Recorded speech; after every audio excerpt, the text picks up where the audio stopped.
रजत अपने कमरे में आंखों को बंद किए बैठा था। उसने अपने सिर को सोफे पर पीछे टिकाया हुआ था। वो काम पर फोकस करने की कोशिश कर रहा था, लेकिन बार बार उसके दिमाग में खुशी के वो कुछ शब्द गूंज रहे थे जो उसे अंदर तक जला रहे थे। खुशी की आवाज में उसे वही अकेलापन और दर्द दिखाई दिया जो उसने भी कभी झेला था। खुशी के ये शब्द की जबरदस्ती हुई हो या मर्जी से, अब तो हो गई है। रजत को ये एहसास करा चुके थे कि वो अब थक चुकी है सभी से, और अब उसके साथ जो भी होगा, जैसा भी होगा, उसे परवाह नहीं होगी। रजत उठकर इधर उधर चक्कर काटने लगा, लेकिन फिर भी उसे चैन नहीं मिला, तो वो खुशी के कमरे की ओर बढ़ गया। खुशी का कमरा नीचे था, जबकि उसका कमरा सेकंड फ्लोर पर था। जब रजत अपने कमरे से बाहर आया तो जॉली उसे खुशी के कमरे में जाता दिखाई दिया। जॉली के चेहरे पर परेशानी झलक रही थी, जिससे एक बार फिर रजत को खुशी की तबीयत का ख्याल आया। तो वो जल्दी जल्दी सीढ़ियां उतर पर खुशी के कमरे के बाहर आकर खड़ा हो गया। वो अंदर जाने के लिए कदम बढ़ाने वाला था कि उसे खुशी और जॉली की बातें सुनाई दी। जॉली खुशी से खाना खाने की जिद करते हुए बोला, प्लीज दी, थोड़ा सा खा लो, तुम नहीं खाओगी तो मैं भी नहीं खाऊंगा। खुशी ने जॉली की ओर नहीं देखा। वो अब भी टकटकी लगाकर छत को देख रही थी। फिर छत को देखती हुई बोली, मैंने ऐसा क्या कर दिया था जो उसने मुझे दादाजी के कमरे से बाहर निकाल दिया? जॉली ने हैरानी से खुशी को देखते हुए कहा, तुम अभी तक उसी पर अटकी हुई हैं। उसके बाद जो हुआ उसके बारे में सोचो। तुम मरती मरती बची हो, अब उठो और खाना खाओ। खुशी ने खाने में कोई दिलचस्पी नहीं दिखाई, बल्कि उसने जॉली की बात का जवाब देते हुए कहा, कभी कभी जिंदगी हमें उनसे मिलाती है जिनसे मिलने की हम सपने में भी नहीं सोच सकते हैं। तुमने कभी सोचा है कि किसी व्यक्ति को तुम एक बार देखो और फिर पता चले कि वो अब नहीं रहा, और फिर तुम अपनी जिंदगी में वो सब झेलो जो एक इंसान सोच भी नहीं सकता है, और फिर एक बार फिर उसी इंसान को देखो तो कैसा लगे तुम्हें?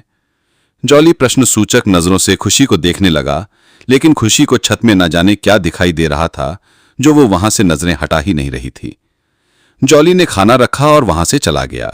बाहर उसे रजत खड़ा दिखाई दिया, जिससे जॉली घबरा गया और डरते हुए बोला, सॉरी सर, वो मैं रजत ने जॉली के कंधे पर हाथ रखा और पलक झपक कर उसे वहां से जाने का इशारा किया। अब रजत खुशी के कमरे में आ गया। तब तक खुशी ने आंखों को बंद कर लिया। उसकी आंखों के किनारों से आंसू बह रहे थे। रजत लगभग 1 मिनट तक उसे ऐसे ही देखता रहा, फिर वहां से चला आया और गाड़ी लेकर निकल गया। इधर खुशी को पता भी नहीं चला कि रजत उसे देखकर चला गया। खुशी ने खुद को उठाया और बाथरूम में आ गई। उसने हल्का गर्म पानी का शावर चालू किया और उसके नीचे खड़ी रह गई। यह गर्म पानी उसे सुकून दे रहा था, मानो उसका सारा दर्द थकान उस पानी के साथ साथ उतर बह गया हो। उसने कपड़े चेंज किए और थोड़ा सा खाना खाया। साथ में जॉली जो दवाई उसके लिए लेकर आया था, वो भी उसने पानी के एक घूंट के साथ निगल ली। अब खुशी ने अपने हाथ लाई एक किताब को उठाया और पढ़ने बैठ गई। खुशी ने एक निर्णय ले लिया था, जिसके लिए उसे अपने आप को बहुत हिम्मत दी, और अब वो उस निर्णय पर अडिग रहने के लिए खुद को तैयार कर रही थी। इसलिए सबसे पहले उसे अपने आप को ठीक करना था, तो उसने खाना खाया और बिना कड़वी दवा की परवाह किए बिना उसे निकल लिया। अब वो किताब लेकर उसे पढ़ने लगी। गोली खाने की वजह से उसे वहीं बैठे बैठे नींद आ गई। रात के लगभग 9 बजे थे। रजत अभी भी कार ड्राइव कर रहा था। उसके दिमाग में खुशी घर कर रही थी। आज से पहले उसकी जिंदगी में बहुत सी लड़कियां आई थीं, लेकिन रजत कभी किसी के लिए इतना परेशान नहीं हुआ जितना आज वो बेचैन हो रहा था। उसने खुशी से सिर्फ एक बच्चे के लिए शादी की थी, और बदले में उसने पैसे भी खूब दिए थे जो उसे बाद में वसूल हो जाते, लेकिन ये नहीं सोचा था कि कोई लड़की उसके साथ रहने के बाद भी इतनी परेशान रह सकती है। उसकी जिंदगी में आई हर एक लड़की उसके साथ जिंदगी बिताना चाहती थी, लेकिन उन सब में उसे सिर्फ पैसे और रुतबे की भूख नजर आती थी। इसलिए रजत ने एक ऐसी लड़की को चुना था जो पैसे लेकर उसका बच्चा पैदा करे और फिर उसकी जिंदगी से दूर हो जाए। दूसरी ओर उसे लगता था कि वो एक लड़की के साथ जिंदगी भर नहीं रह सकता है। आज तक तो हर महीने उसकी जिंदगी में एक नई लड़की होती थी। वो बात अलग है कि वो बाहर की दुनिया में सिंगल ही कहता था खुद को, लेकिन उसकी पर्सनल लाइफ में हर महीने या हर साल एक नई लड़की होती थी। लड़कियां अपनी मर्जी से उसकी जिंदगी में शामिल होती और अपनी मर्जी से चली जाती थीं, क्योंकि ना तो वो उन्हें टाइम दे पाता था और ना ही लड़कियां उसके गुस्से और आवारापन को झेल सकती थीं। रजत ने भी एक वक्त पर चाहा था कि कोई ऐसा हो जो सिर्फ उसका हो, न पैसा न ओहदे की भूख हो, वो उसके गुस्से, उसके आवारापन को अपनाए और उसके साथ रहे। लेकिन जब हम जिंदगी में आगे बढ़ते हैं तो रोज करे नए अनुभव उन्हें मिलते हैं। हजारों लाखों लोगों से हम मिलते हैं, पर उनमें से कोई ही होता है जो हमारी इच्छा के जैसा होता है। और वो एक इंसान ढूंढना बहुत मुश्किल होता है, लेकिन जब वो मिल जाता है तो हम या तो उसकी कदर नहीं करते हैं या फिर हम हालातों से समझौता करके जीना सीख जाते हैं। रजत ने भी हालातों से समझौता करके जीना सीख लिया था, इसलिए अब उसे कोई फर्क नहीं पड़ता था कि उसकी जिंदगी में कोई है या नहीं है। लेकिन आज उसे खुशी में वो मासूमियत दिखाई दे रही थी जो वो चाहता था। इसलिए अब वो खुशी का वो सच पता करने जा रहा था जो उससे छुपाया गया है। उसने खुशी की आंखों में सच्चाई तो देखी है, लेकिन इस फरेब से भरी दुनिया भी उसने देखी है। चेहरे पर चेहरा लगाए लोग भी उसने देखे हैं। इसलिए वो खुशी के घर जाकर सब सच जानने के लिए जा रहा था, वो घर जहां से खुशी विदा होकर आई थी। रजत को उसका यही घर पता था, इसलिए वो वहीं जा रहा था। रजत को वहां पहुंचते पहुंचते आधा घंटा लग गया। उसने डोरबेल बजाई। कुछ देर बाद एक खुशी की उम्र की लड़की ने दरवाजा खोला। लड़की ने जैसे ही रजत को देखा वो चिल्लाती हुई बोली, ओ माय गॉड, रजत सिंघानिया, आप यहां? कहीं मैं सपना तो नहीं देख रही हो ना? रजत ने लड़की को ऊपर से नीचे तक देखा। लड़की ने शॉर्ट्स पहने थे तो रजत ने घूरते हुए कहा, विश्वास शर्मा घर पर है या नहीं? लड़की, जिसका नाम रीमा था, उसने मुंह बनाया और बोली, ओह, मुझसे तो मिल लो पहले। वैसे वो तुम्हारी नाम मात्र की वाइफ नहीं आई? मुझे लगा वो भी आई होगी। रजत ने कुछ नहीं कहा, लेकिन रीमा की बातों से वो समझ गया कि रीमा से कुछ छिपा नहीं है। वो खुशी और उसकी शादी का राज जानती है। रीमा कुछ कहती उससे पहले ही उसके पापा विश्वास अंदर से बोले, कौन है बेटा? रजत ने रीमा को एक और धकेला और अंदर आ गया। विश्वास ने रजत को देखकर मुस्कान दी और रजत की ओर बढ़ गया। रजत ने अपने दोनों हाथों को पॉकेट में रखा था। विश्वास को यह वहम था कि रजत उसके पैर छुएगा, लेकिन रजत ने ऐसा कुछ नहीं किया, बल्कि वो विश्वास के ठीक सामने जाकर बोला, कैसे हो मिस्टर विश्वास शर्मा? विश्वास ने बनावटी हंसी हंसकर कहा, ठीक हूं सर, आप कैसे हैं? रजत ने हूं कहा और घूम घूम कर घर को देखने लगा। घर बिल्कुल नया लग रहा था, सभी चीजें एक से बढ़कर एक थीं।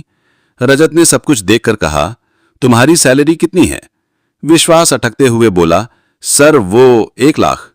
रजत, तुम्हें नहीं लगता सैलरी के हिसाब से ज्यादा ही सुविधाएं हैं तुम्हारे घर में? सारे ऐशो आराम। विश्वास ने खिसियानी हंसी हंसकर कहा, सब आपकी मेहरबानी है सर, आपने ही तो। रजत ने विश्वास के गले को पकड़कर कहा, मैंने तुम्हें कुछ नहीं दिया था, मैंने उस लड़की को दिया था जो मेरे साथ शादी करने वाली थी। मैंने जबरदस्ती की नहीं कही थी, तुमने जबरदस्ती उसे मेरे गले में डाल दिया है। रीमा ने जब यह देखा तो उसने रजत से अपने पापा को छुड़ाकर कहा, तुमने मेरे पापा के साथ बदतमीजी कैसे की? तुम बड़े आदमी हो, इसका मतलब यह नहीं कि तुम कुछ भी करोगे। और वैसे भी जिस लड़की की तुम बात कर रहे हो वो अपनी मर्जी से शादी करके गई है तुम्हारे पास। और पैसे की बात करें तो इतने सालों से हमारे घर में रह रही है, हमारे इतने पैसे उड़ाए हैं उसने, तो हमें तो देकर ही जाएगी ना। ज्यादा नहीं देकर गई है, 10% देकर गई है, बाकी मेरे पापा ने खुद कमाए हैं। और यकीन नहीं होता तो मेरे पास सबूत भी है। रीमा एक फाइल लेकर आई जिसमें लिखा था कि खुशी को जो भी पैसे मिलेंगे उसका 10% वो अपने चाचा को लेकर जाएगी और फिर कभी वापस नहीं आएगी। वो अपनी जिंदगी अपने तरीके से ऐशो आराम से जिएगी। वो जहां जहां जाना चाहती है वहां वहां जाएगी। वो सब करेगी जो वो करना चाहती है। बस एक बच्चा ही तो पैदा करना है, तो वो कर देगी और फिर अपनी आजाद जिंदगी जिएगी। उसके साथ ही खुशी के सिग्नेचर भी थे और साथ ही डेट भी लिखी थी, जो उसी दिन की थी जिस दिन विश्वास से रजत की बात हुई थी। रजत ने जब ये सब पढ़ा तो उसने फाइल को कसकर पकड़ लिया। तभी रीमा फिर से बोली, यकीन नहीं हो रहा, वीडियो प्रूफ दिखाऊं? रजत ने रीमा को घूर कर देखा तो रीमा ने भी उसे घूरा, जो रजत को बर्दाश्त नहीं हुआ और वो फाइल लेकर वहां से बाहर आ गया। उसने फाइल को पीछे की सीट पर फेंक दिया और कार ड्राइव करने लगा। अगले दिन खुशी उठी और फ्रेश होकर बाहर आई। तब तक जॉली उसके लिए नाश्ता रखकर चला गया था। खुशी ने नाश्ता किया और अपनी दवाई ली। उसे पता था कि जॉली उससे नाराज हैं, तो वो उसे मनाने के लिए किचन में आ गई। जॉली वहां दादाजी के लिए नाश्ता बना रहा था और एक और लड़का उसकी हेल्प कर रहा था। खुशी ने दोनों को गुड मॉर्निंग विश किया और अपने नाश्ते की प्लेट को सिंक में रखकर दोनों की ओर बढ़ गई। जॉली ने खुशी को नहीं देखा और ना ही विश किया। जबकि दूसरे लड़के ने मुस्कुराते हुए विश किया तो खुशी ने मजाक में कहा, हमारे छोटे भाई हमसे नाराज हैं, तो आज हम उनके लिए नाश्ता बनाएंगे। तभी जॉली तपाक से बोल पड़ा, नहीं नहीं, तुम बीमार हो, आराम करो। लेकिन खुशी नहीं मानी, उसने नाश्ता बनाना शुरू किया। जॉली ने उसे बहुत मना किया लेकिन वो नहीं मानी। तो जॉली दादाजी को नाश्ता खिलाकर वापस आया और खुशी के हाथ का नाश्ता करके बोला, दी, आपको तो बहुत अच्छा नाश्ता बनाना आता है। दूसरे लड़की ने भी खुशी के हाथ का नाश्ता किया तो उसने भी खुशी की तारीफ की। अब जॉली खुशी से नाराज नहीं था, इसलिए वो अपने कमरे में आ गई और अपनी बुक लेकर पढ़ने लगी। रजत अभी तक घर नहीं आया था। अब जो वो आएगा तो साथ में खुशी के लिए तूफान लाएगा।